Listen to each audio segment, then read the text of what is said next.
Saber Direito desta semana é sobre microsistemas de precedentes vinculantes. Apresenta a teoria dos precedentes, repercussão geral e incidente de assunção de competência, recursos excepcionais repetitivos, incidente de resolução de demandas repetitivas e incidente de arguição de inconstitucionalidade. O professor é o advogado Vinícius Lemos, mestre em Sociologia e Direito. Olá, telespectadores, voltamos aqui para mais uma aula do Saber Direito. Será a terceira do curso de Microsistema de Formação de Precedentes Vinculantes. Na aula anterior, nós tivemos aqui sobre a repercussão geral e o incidente de assunção de competência. Já na aula de hoje, falaremos sobre os recursos excepcionais repetitivos, um tema que avançou muito no novo Código de Processo Civil, alterando toda a sistemática desse instituto que já existia no Código anterior. Como bem pontuamos, não é um instituto novo, não é algo que o novo Código de Processo Civil trouxe de inovação para o sistema de formação de precedentes. Porém, muitas dúvidas que se tinha no Código anterior foram melhoradas e pormenorizadas no novo Código sobre aqui esse sistema de formação de precedente sobre casos repetitivos. O recurso excepcional repetitivo, ele tem a função de formar um precedente para um controle de estoque. Controle de estoque nós chamamos a forma com que um precedente serve para aplacar aqui uma multiplicidade. O intuito desse sistema, desse rito repetitivo, é justamente que essa multiplicidade de demandas seja aplacável. Não existe, então, dentro do sistema aqui, dentro do rito repetitivo, nenhum requisito que fale sobre a importância da matéria, diferentemente do incidente de assunção de competência, que você tem aqui a visão de que a matéria deve ser importante, que deve ser uma matéria relevante.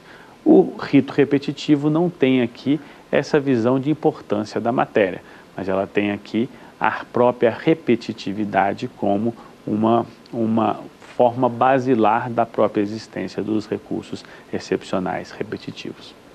Por recursos excepcionais, nós vamos entender aqui, diante da exceção da jurisdição dos tribunais superiores, o recurso especial e o recurso extraordinário. O recurso especial endereçado ao STJ e o recurso extraordinário endereçado ao STF. Eles que são os recursos excepcionais. E dentro desses recursos excepcionais que eles poderão ser afetados em rito repetitivo, ou seja, nenhum recurso excepcional, especial ou extraordinário nasce repetitivo. Ele ganhará uma decisão que transformará em rito repetitivo a posterior, em um momento totalmente posterior. Diante dessa visualização da existência de um rito diverso, nós temos que o recurso será afetado diante da necessidade de aplacar a multiplicidade. E o que significa isso? Significa uma técnica de julgamento por amostragem. O que seria um julgamento por amostragem? É justamente que o Tribunal Superior, STJ ou STF, juntará alguns recursos, e o Código fala de 2 ou mais recursos, para julgar essa amostragem, esses 5, 7, 10 recursos, para posteriormente aplicar o resultado dali definido como um precedente que vai ter um efeito cascata para todos os outros processos. Então, ele julga um pouco para não precisar julgar todos os processos. Essa é a visão basilar da própria existência dos recursos excepcionais repetitivos. Porém, ele tem uma forma diversa do que a assunção de competência ou do que os outros meios de formação de precedentes. Aqui eu não entro com um recurso excepcional repetitivo. Não é atribuição da parte que ela faça esse pedido. A parte recorrente, ela somente entra com recurso excepcional, diante do cabimento do próprio recurso excepcional. Se for um recurso especial, ele tem que se atentar às questões infraconstitucionais, que seriam aqui as questões pertinentes ao artigo 105, inciso 3 da Constituição, ele tem que enquadrar na linha A, B e C, e se for um recurso extraordinário, artigo 102, inciso 3 da Constituição, aqui a linha A, B, C ou D. Ele tem que fazer o enquadramento do seu recurso diante do próprio cabimento do recurso excepcional. Esse é o primeiro ponto que qualquer das partes, em qualquer recurso excepcional, já tem que realizar. Feito isso, esse recurso vai passar pela admissibilidade. Essa admissibilidade vai ser realizada em dois planos. O plano prévio, que será pelo presidente do Tribunal Recorrido, Tribunal de Justiça ou Tribunal Regional Federal, se for o caso do segundo grau, ou presidente do STJ, se for o caso de um recurso extraordinário do STJ para o STF. Esse presidente do Tribunal Recorrido poderá aqui remeter o recurso diretamente ao Tribunal Superior ou pode fazer a negativa do recurso. Essa daqui é uma visão macro do que ele pode fazer. Depois voltamos sobre como ele pode também ajudar nessa questão repetitiva. O recurso, ao chegar ao STJ ou ao STF e for visualizado que ele tem ali uma representação de outros pontos, de outros recursos, ele vai aqui ter uma afetação, ou seja, alguém do judiciário, relator ou o presidente do Tribunal Recorrido poderá afetar aquela matéria em uma matéria repetitiva. O que significa afetar uma matéria? A afetação significa o relator ou o colegiado ou o presidente do Tribunal Recorrido dizer que aquela matéria é uma matéria que tem uma multiplicidade e que, por ter uma multiplicidade, ela tem aqui uma necessidade de ter um rito diferenciado. Justamente o que nós estamos estudando, o rito repetitivo. Como que funciona essa decisão de afetação? A decisão de afetação, ela funciona em dois aspectos, em dois momentos de concessão. Ele tem a afetação regional e a afetação federal. O artigo 1030 fala sobre esse momento da coafetação, bem como o artigo 1037 também fala sobre esse momento da coafetação. O presidente do Tribunal Recorrido, quando realiza a admissibilidade, se ele verificar que esse recurso é conhecível, isso quer dizer o quê? Admissível, ele pode pegar dois ou mais recursos e já afetá-lo como repetitivo. Isso significa o quê? O próprio presidente do Tribunal de Justiça ou do Tribunal Regional Federal já pode aceitar dois ou mais recursos com a atribuição de um rito repetitivo. Esses recursos afetados pelo Tribunal Recorrido, pelo presidente do Tribunal Recorrido, já chegarão ao STJ ou ao STF como recursos excepcionais repetitivos, diante de uma afetação preliminar, prévia e regional. Por que nós chamamos dessa afetação regional? Ela é regional porque ela é feita pelo presidente do tribunal local, que vai ser aqui ou estadual, se for um tribunal de justiça, ou federal, se for um tribunal regional federal. Mas por ser aqui uma afetação meramente preliminar, ele só pode fazer a afetação diante da decisão e dos aspectos da própria afetação no âmbito da territorialidade do próprio tribunal. O que isso significa em relação a essa territorialidade? Significa que o tribunal aqui, o presidente dele só vai poder afetar a matéria e suspender os processos diante do próprio tribunal. Então, um presidente de um tribunal estadual, ao escolher dois ou mais recursos recepcionais especiais, por exemplo, para afetar em rito repetitivo, ele simplesmente afeta eles, diz qual que é a matéria. Esse é um aspecto muito importante que nós voltaremos a falar sobre a decisão de afetação, e suspende os processos que estão em trâmite, que têm a mesma natureza fático-jurídica. Mas qual que é o limite dessa suspensão? Aí que entra a afetação ser regional. Por que a afetação será regional aqui? Porque aquele tribunal tem um aspecto territorial, vai ser uma afetação somente regional para aquele estado ou para aquela região, sobrestando aqueles processos. Feito isso, ele faz a decisão de afetação preliminar, estadual ou regional e remete ao Tribunal Superior. Ao remeter ao Tribunal Superior, o Tribunal Superior faz, se vier com uma afetação, uma revisão dessa afetação. Isso quer dizer aqui, o relator vai rever, diante da própria admissibilidade do recurso, que ele pode fazer uma reanálise, ele também faz uma reanálise da decisão de afetação. O que significa essa reanálise? Se o presidente do tribunal já disse que tem uma afetação, o relator vai ressignificar essa afetação. O que seria essa ressignificação? Uma reanálise para verificar se existe mesmo uma multiplicidade, se aquele assunto representa ali uma multiplicidade que possa trazer risco à segurança jurídica, risco à própria existência de jurisprudência lotérica. Então, esse é o ponto que nós temos aqui sobre a revisão do relator. O relator, ao receber esses recursos excepcionais repetitivos afetados pelo presidente do tribunal, ele mesmo já pode fazer essa afetação ou revisão da afetação. São duas as possibilidades que o relator pode fazer quando esse processo, esses recursos chegam já como afetados. Ele pode manter a afetação e aí transformá-la de uma afetação regional em uma afetação federal, já que ele é um relator de um tribunal superior e com âmbito no Brasil inteiro, então ele acata a afetação feita pelo presidente do tribunal recorrido e amplia para todo o território federal.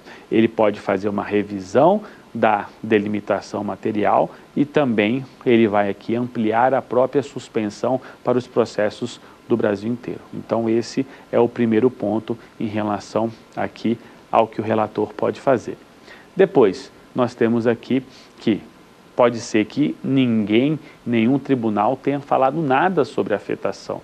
Nenhum tribunal de justiça ou regional federal tenha afetado a matéria. O relator poderá afetar a matéria? Sim, o relator pode afetar a matéria já no Tribunal Superior sem fazer a revisão, como nós falamos. Se naquele caso o relator faz a revisão porque tem uma decisão de afetação, nesse caso aqui não tem nenhuma decisão de afetação regional, o que o relator faz? O relator, ele simplesmente afeta a matéria. E talvez, parecendo que é uma segunda hipótese, essa é a hipótese mais usual. O próprio relator faz essa afetação, transformando de um rito normal, de um rito de um recurso excepcional, para um rito de um recurso excepcional repetitivo. O STJ, porém, tirou essa competência somente do relator, apesar de no código estar que é do relator. O STJ alterou regimentalmente para que o relator traga a suscitação para uma afetação coletiva, uma afetação do seu órgão colegiado, talvez para preservar o próprio princípio da colegialidade. Com isso, nós vamos aqui para a primeira pergunta que tem a ver com a decisão de afetação. A decisão de afetação é um direito da parte ou meramente uma escolha do judiciário? Esse aspecto é muito importante. Por quê? Porque não temos os legitimados para requerer a decisão de afetação. Ou seja, se eu sou requerente ou recorrente de um recurso excepcional, eu não posso simplesmente falar assim, eu quero que meu recurso seja analisado em rito repetitivo. Essa é uma prerrogativa meramente oficiosa, meramente do Tribunal Superior ou do presidente do tribunal local. Então, nós não temos que a parte requeira ao tribunal, que o Ministério Público requeira ao tribunal ou que a Defensoria Pública o faça, como nós vimos aqui em outros incidentes. Então, aqui a parte simplesmente vê o seu processo afetado ou não em rito repetitivo. Então, isso tem de diferente, respondendo à pergunta, é uma prerrogativa meramente oficiosa, meramente dos tribunais, com as prerrogativas colocadas pelo artigo 1037 do novo Código. Diante dessa visão, eu que tenho um recurso, posso fazer um requerimento dizendo que eu quero que ele seja analisado, se poderia ter uma decisão de afetação?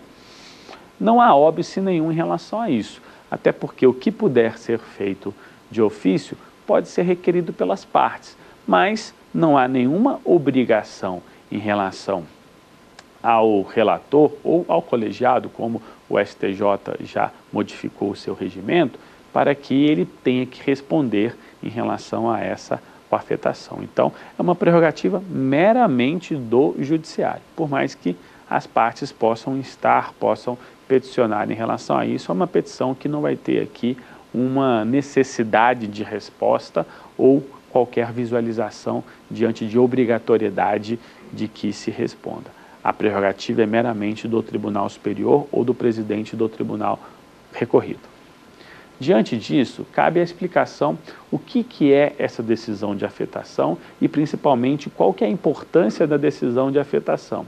Se nós falamos na primeira aula sobre a teoria geral dos precedentes judiciais, sobre a ratio decidente, o que seria essa ratio decidente?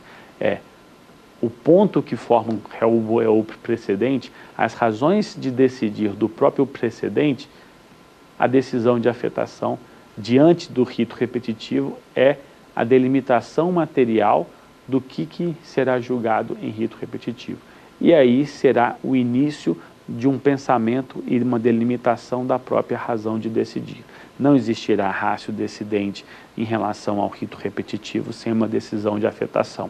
E por isso que a decisão de afetação, dada pelo relator, pelo presidente do tribunal recorrido ou pelo colegiado, no caso do STJ, tem uma importância muito grande. Os pontos materiais dela serão a base do próprio julgamento. Então, a decisão de afetação, num primeiro momento, ele faz aqui a delimitação do que será julgado em rito repetitivo. Por quê? Porque vários desses recursos podem ter matérias múltiplas. Ninguém recorre somente sobre um ponto, pode ter diversos pontos, pontos materiais e pontos processuais.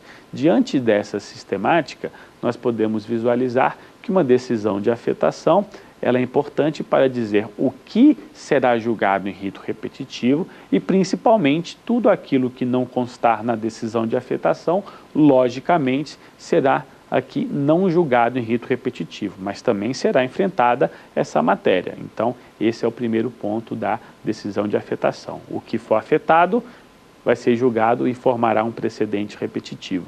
O que não for afetado também será julgado, mas não terá o mesmo condão do rito repetitivo. Depois, a decisão de afetação faz o quê?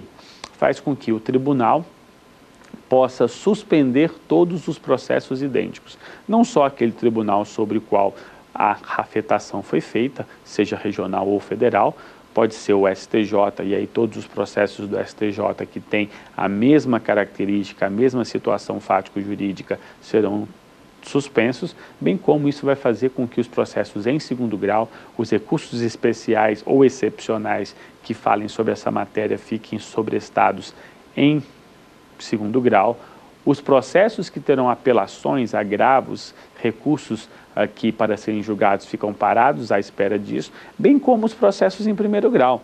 O juiz não tem por que continuar um processo sobre o qual o STJ disse que vai se posicionar, ou o STF também. Então, qualquer um deles, se tiver um rito repetitivo, vai determinar o sobrestamento. E essa determinação do sobrestamento faz parte da própria decisão de afetação. Isso é importante porque a quantidade material da afetação depende da decisão de afetação. Então, por isso que a decisão delimita a matéria e manda suspender nesses limites da matéria, não pode suspender processo diverso. Esse é um aspecto bem importante para o próprio Tribunal Superior que delimita a matéria, bem como para a determinação da suspensão. Ele suspende todos os processos idênticos do Brasil inteiro e se vai suspender todos os processos idênticos, tem que suspender os processos realmente idênticos, na conjuntura fático-jurídica ali, para que nenhum processo que seja parecido, mas que não corresponda, tenha esse sobrestamento indevido, porque só tem razão de sobrestar um processo se tiver uma conjuntura análoga, uma situação similar, senão não tem esse motivo. E aí a delimitação de que suspende ou não e quais os aspectos da suspensão é dado no momento da afetação. Um outro ponto em relação A afetação está ali sobre a informação de todos os tribunais que já versaram sobre a matéria. Isso quer dizer o quê?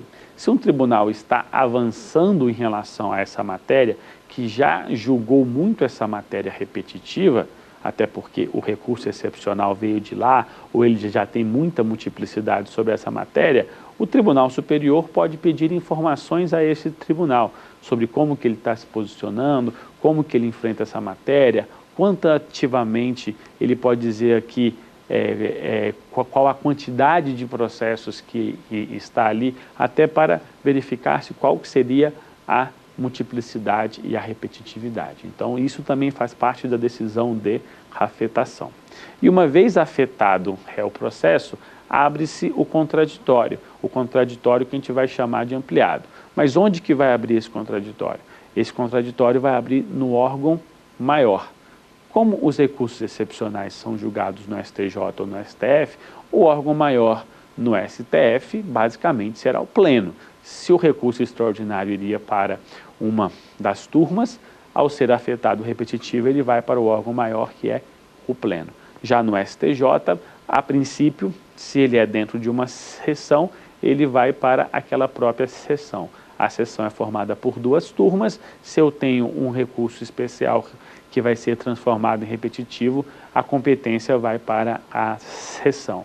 Mas se a matéria importar a outra sessão, por exemplo, é uma matéria processual que teria tanta a visualização da seção de direito privado quanto a seção de direito público. Aí pode ir para o órgão especial, mas só vai para o órgão especial excepcionalmente se tiver uma matéria muito importante que impacte as duas sessões. Mas isso que ocasiona a decisão de afetação, a mudança da competência. A competência deixa de ser pelo órgão menor e passa a ser para o órgão maior, nesse caso, diante das peculiaridades de cada tribunal. Chegando nesse órgão maior, nós teremos aqui o contraditório ampliado.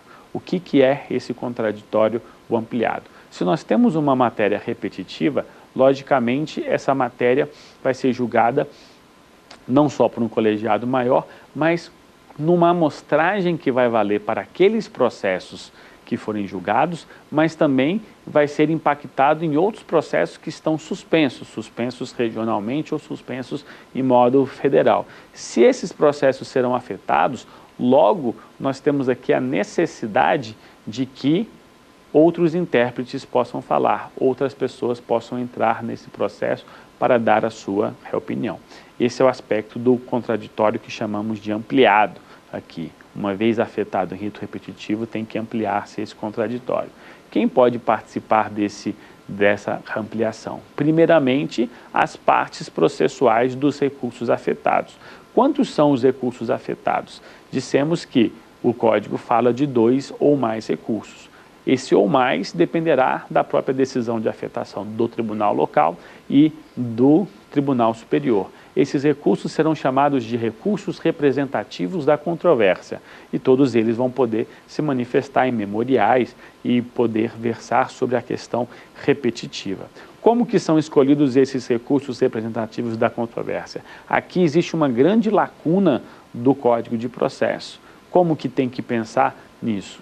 Tem que pensar que vai se afetar os processos que têm melhor conjuntura fático-jurídica sobre aquela matéria e que tragam elementos diversos. Vamos supor que um recurso tem algumas teses jurídicas, um outro recurso sobre a mesma matéria tem outras teses jurídicas e que possam ali ser complementares entre elas. Tem um estudo sobre isso do professor Cabral, que ele fala sobre a importância de se regulamentar a escolha dos recursos representativos da controvérsia. Por quê? Porque fica essa escolha sem ter um padrão de objetividade. Algumas das sugestões que a doutrina dá é que os processos coletivos sejam preferidos, tenham prioridade em relação aos individuais. Se tiver um processo coletivo que fale sobre essa matéria, ele teria preferência para a afetação. Mas isso é meramente estudos e não que aconteça realmente na realidade. Então, diante desses recursos representativos da controvérsia, as partes podem se manifestar. Mas, nesse mesmo tempo em que foi afetada a matéria, vai poder se admitir a manifestação de amicus curiae. Todos os amicus curiae que representam a sociedade podem intervir. Eles vão requerer um ingresso naquele rito repetitivo, opinando sobre a matéria, opinando sobre a resolução da questão repetitiva. Difere-se da repercussão geral, porque na repercussão geral também pode falar da admissibilidade. Aqui ele fala exatamente do julgamento da questão repetitiva. Para ser amicus curiae aqui precisa ser um representante da sociedade ou ter uma expertise sobre a matéria, uma técnica explicativa sobre a matéria. Então, esse é um ponto sobre a participação dos amicus curiae. Depois nós temos as audiências públicas. A critério do relator, ele pode marcar audiências públicas. Nas audiências públicas, ele alcança uma maior quantidade de especialistas, fugindo um pouco só daqueles que são aqui por entidades. Aí a própria sociedade civil pode participar. E isso é muito importante. E não só importante para que tenha essa audiência pública, mas como ela seja influenciante. Depois nós temos a manifestação do Ministério Público. O Ministério Público, como o custo legis, ele deve se manifestar aqui e falar sobre a resolução do precedente. Essa é uma questão muito importante porque ele finaliza o precedente. Ao Ministério Público dar o seu parecer com todos os outros pareceres, com todas as outras manifestações, aqui nós temos a maturação do repetitivo, onde aqui nós temos que ele está pronto para o julgamento. Diante dessa visão pronta para julgamento, a procedimentalidade do repetitivo está colocada. Já se ampliou-se o contraditório, já mudou-se em relação à própria competência de julgamento. E aí o processo, diante desse rito repetitivo, estará pronto para julgamento. E essa é a parte interessante e complexa do próprio rito repetitivo, o momento do próprio julgamento, o que faz com que nós chamemos a segunda questão. O sistema de julgamentos dos repetitivos funciona em dois planos decisórios? Esse aspecto é muito importante, porque é isso que difere o rito repetitivo. O rito repetitivo ele trabalha realmente em dois planos de decisão. Por quê?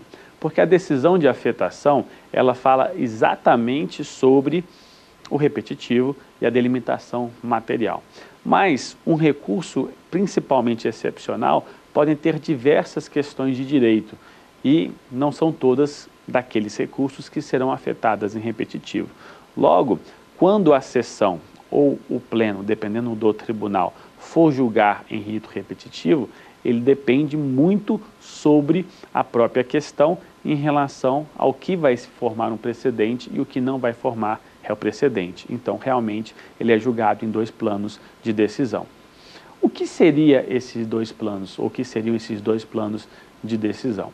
Os dois planos é que o julgamento formado em rito repetitivo, diante dessa técnica de causa piloto, onde você tem aqui algumas causas que são julgadas para servirem de base para os outros processos neste julgamento por amostragem, parte dele vai ter essa questão repetitiva. E essa parte da questão repetitiva vai ser julgada em primeiro plano.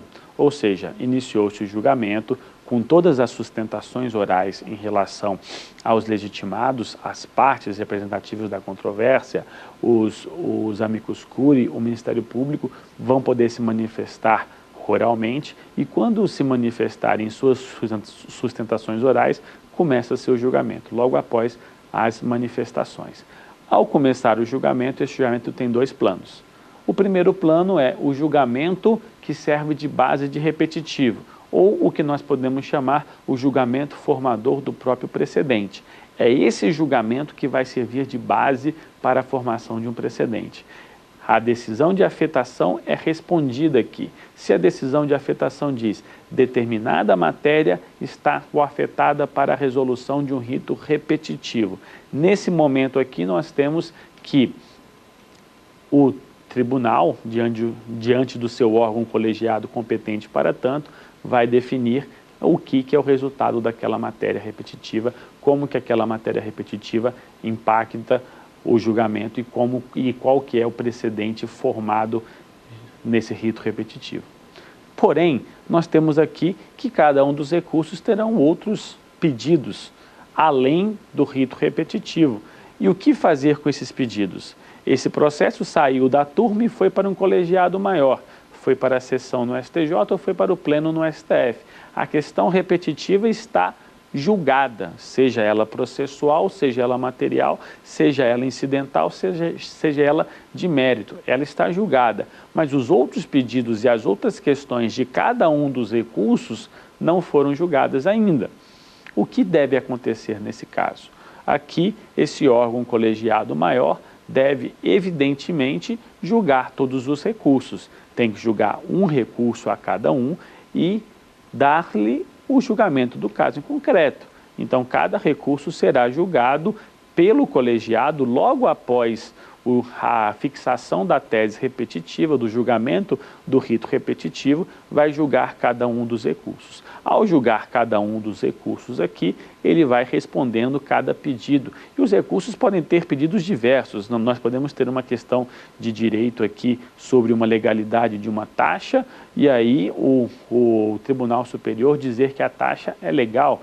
E aí podemos ter recurso de um lado e de outro, de quem era réu ter um recurso, de quem era o autor ter um recurso, e aí o tribunal vai aplicar não só aquela tese repetitiva, mas os reflexos jurídicos, dano material, dano moral, restituição, tudo que for pertinente aqui ele vai julgar. E aí cada recurso vai ter a sua peculiaridade.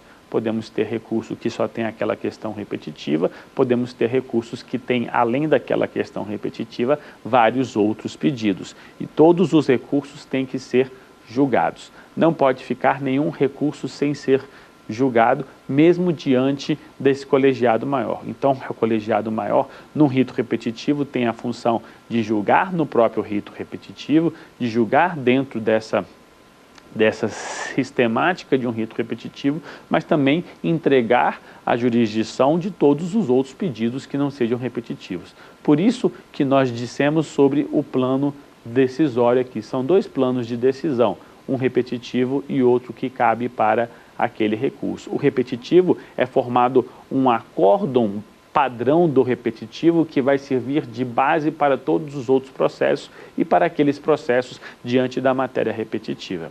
Os outros pedidos que forem julgados ali, eles não serão julgados em rito repetitivo e, consequentemente, não terão ali uma vinculação de precedente judicial vinculante. Então, por isso que é importante aqui sobre esse plano de decisão. Quais são os planos decisórios importantes aqui? Dentro dessa visão de julgamento, dentro desses dois planos de julgamento, nós temos aqui o impacto do julgamento repetitivo para os demais processos. Como assim o impacto desse julgamento?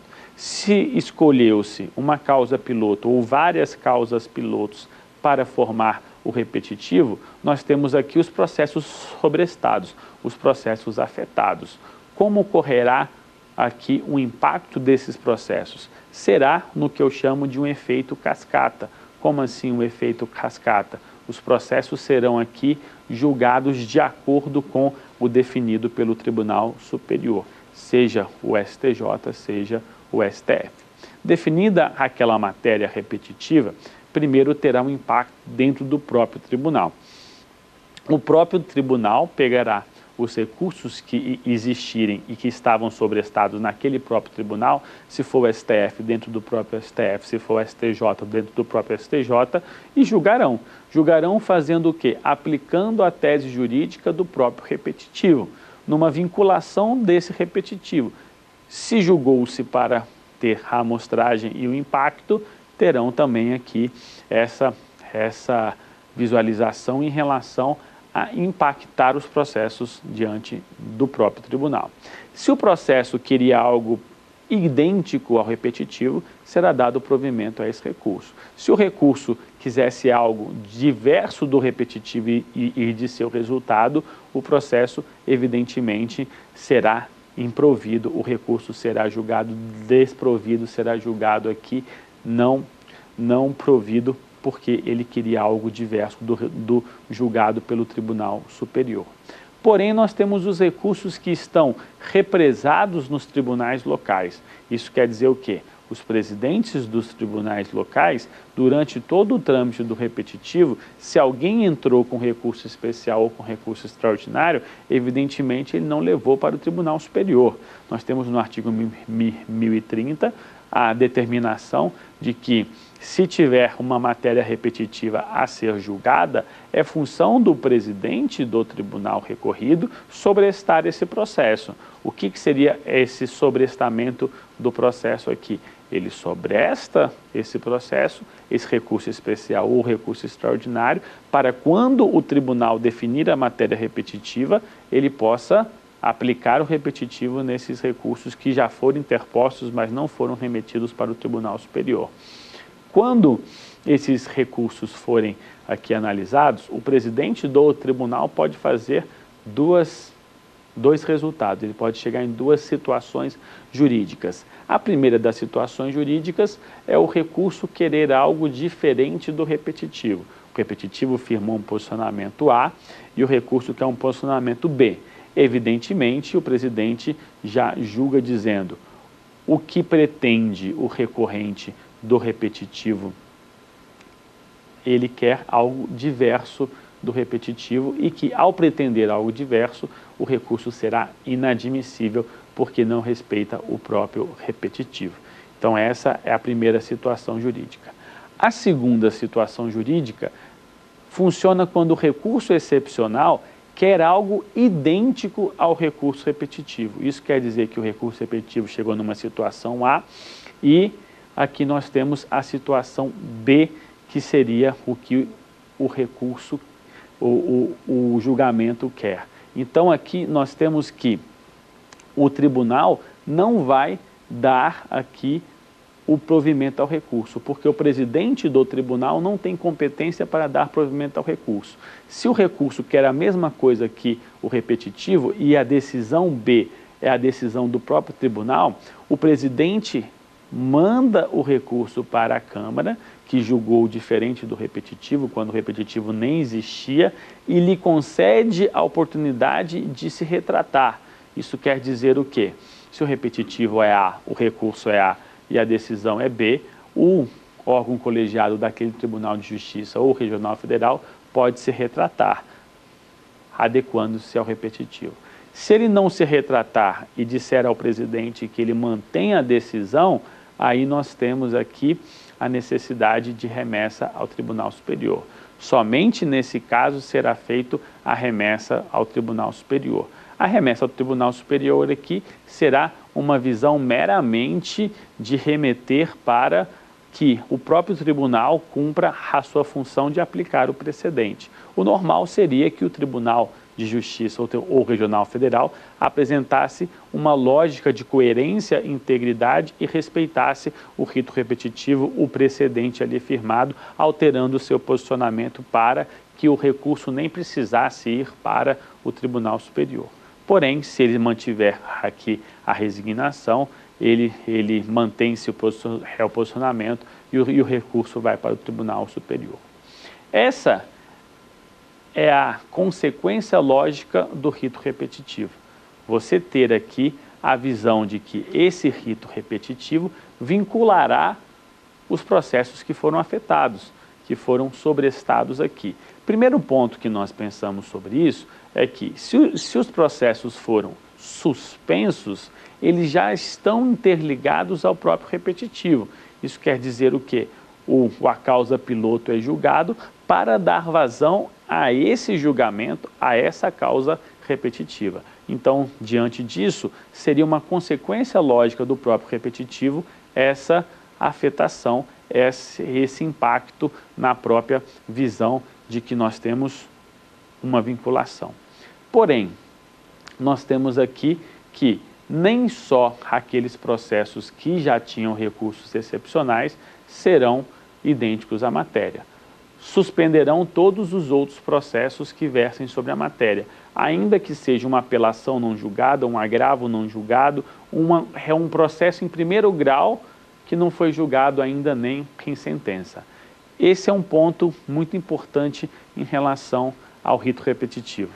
se ele formará um precedente que valerá para todos esses processos. Essa é uma questão que foge à técnica do julgamento repetitivo, levando em consideração muito mais a teoria dos precedentes que nós vimos na primeira aula. Diante de uma visão de que os repetitivos não existirão mais nessa situação, porque se definiu o réu repetitivo, réu precedente, e aplicou-se a todos os casos que já existiam em recurso recepcional repetitivo, sejam eles sobrestados em segunda instância ou existentes no tribunal. Se vai utilizar eles em processos que já existem ou até em processos futuros, não é mais a regra do repetitivo. É pegar o precedente do repetitivo e utilizá-los como um precedente judicial, não mais meramente repetitivo. Existe essa vinculação? Essa vinculação é um ponto pertinente do próprio Código de Processo Civil e que o rito repetitivo fala muito sobre essa vinculação. O que nos leva à terceira pergunta dessa aula. Eu queria saber se a decisão oriunda do rito repetitivo tem vinculação para os demais órgãos jurisdicionais. Essa vinculação é pertinente a dois planos. O primeiro plano, como nós já vimos, que é a vinculação a todos os recursos excepcionais existentes e sobrestados. Aqui nós utilizamos a técnica do próprio repetitivo. Suspende todos os recursos, transformando em afetados ao repetitivo, julga-se alguns recursos e aplica-se aquilo que se decidiu nesses processos afetados, sobrestados e suspensos para a definição. O próximo ponto é, esse precedente formado, ele vincula todos os casos para o futuro. Essa é uma noção que nós teremos aqui, porque o rito repetitivo é um precedente para controle de estoque. Uma vez que ele julgou todos os processos que estavam existentes, a questão fica, ele vinculará os demais órgãos jurisdicionais para o futuro? Depende das técnicas de formação de precedente e principalmente de aplicação e superação de precedente. Não serve o repetitivo para aquilo que não for idêntico, para aquilo que for distinto. Vamos supor que você tenha um processo que erroneamente ele foi suspenso ou sobrestado, dizendo que ele tinha similaridade com o repetitivo. Se você entender que não tinha similaridade, você faz uma petição. Essa petição está prevista no Código, a partir do parágrafo 9º ou 10º do artigo 1037 do Código de Processo Civil, onde ele diz que quem entender que o seu caso não é adequado, não é similar ao repetitivo, pode fazer a petição de distinção. Essa petição de distinção ainda não é o distingue-se que nós aprendemos na primeira aula. Ele é simplesmente, antes da formação do precedente, dizer o meu caso não deve ficar sobrestado porque nós não formamos ainda um precedente. Nesse caso, eu estou querendo, antes da formação do precedente, que meu caso seja retirado da própria suspensão. Essa é a decisão que mantém ou não mantém a suspensão. Mas para os casos futuros, aqueles que serão intentados ainda pós o precedente, pós o repetitivo, eles são vinculados? Creio que sim, mas creio que sim diante da técnica de formação de precedente. Se alguém chegar com um argumento que não vale mais para o repetitivo, com o argumento de aquele repetitivo não tem mais razão de existir porque novas conjunturas fáticas, jurídicas, sociais já importam mais e que necessita do julgamento de um novo repetitivo, talvez nós tenhamos ali a não aplicação do repetitivo. Mas lembra-se sobre o ônus argumentativo. O ônus argumentativo impõe-se a quem quer superar o precedente.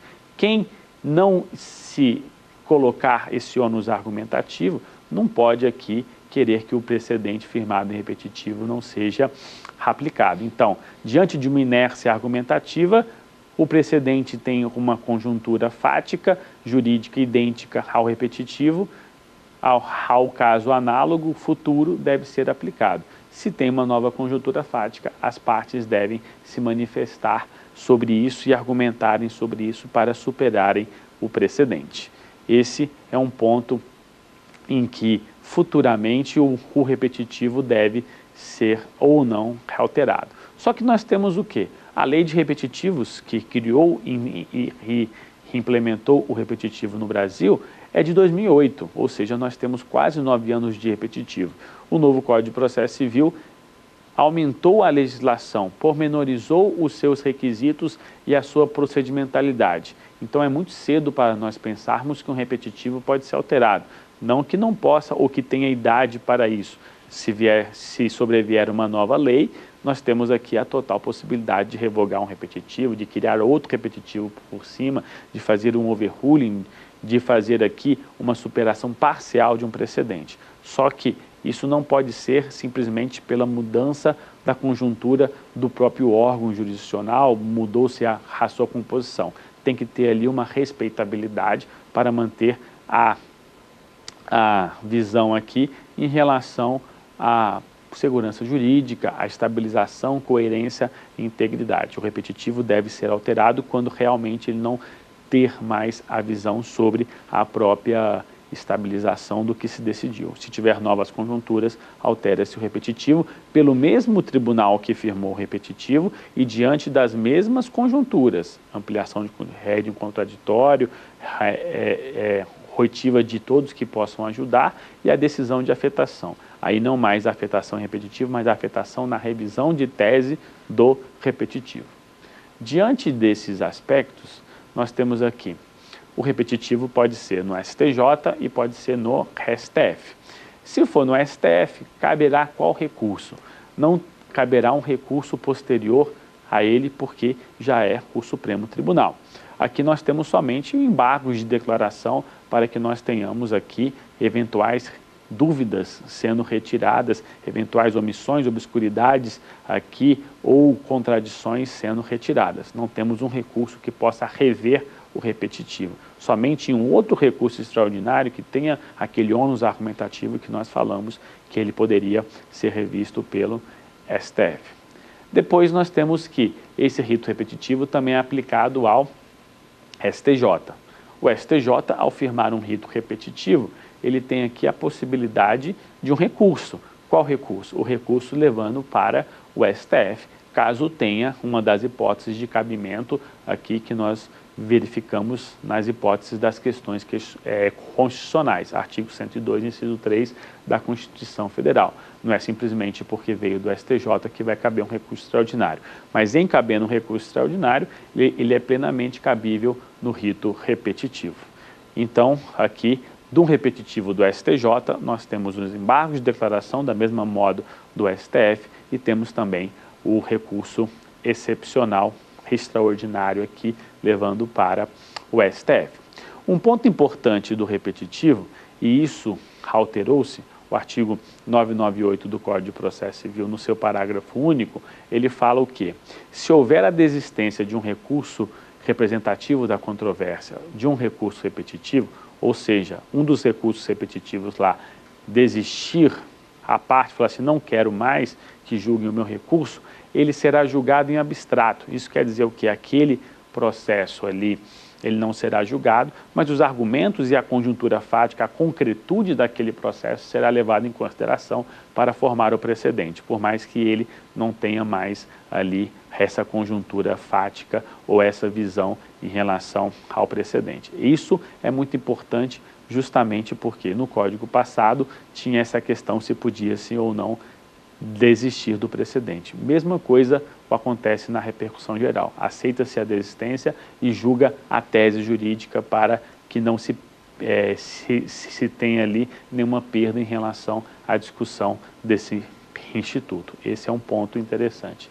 E o último aspecto sobre o repetitivo é quando utilizar e estabilizar esse repetitivo. Por quê? A grande dúvida é que um repetitivo, ao ser julgado, ainda cabe os embargos de declaração.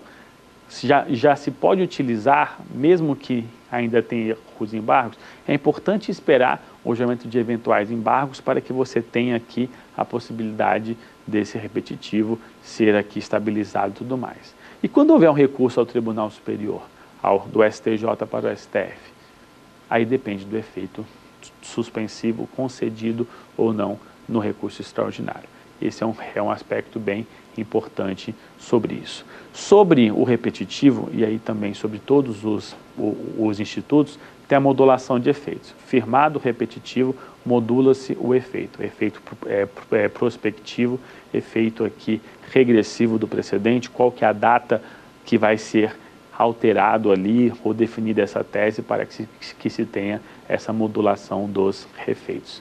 Diante desse aspecto de modulação de efeitos, é importante para que você saiba quais causas serão impactadas e em qual momento será impactado, justamente para que você tenha ali quais os aspectos materiais ali ou da matéria do precedente sobre aquele ponto. E aí nós temos a própria modulação de efeito do precedente firmado em rito repetitivo. Diante disso, nós temos aqui o resumo da aula. A aula aqui falou sobre os recursos excepcionais repetitivos, começando pela sua própria conceituação.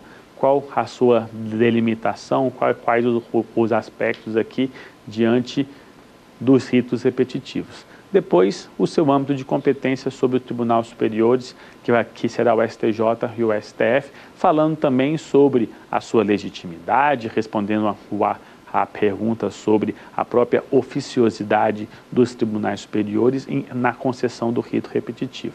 Um outro ponto aqui foi a própria explicação da decisão de afetação, os aspectos procedimentais, o contraditório ampliado, a competência para julgamento do rito repetitivo e como que se dá o plano decisório do repetitivo, quais são os planos, quais são as maneiras de julgamento dessa causa piloto aqui.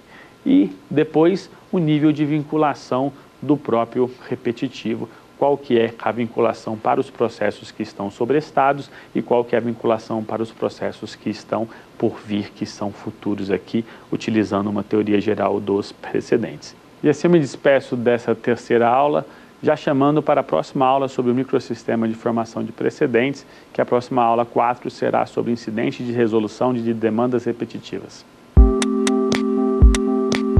Ficou com dúvidas? Então mande um e-mail para saberdireito@stf.jus.br. Você também pode estudar pela internet.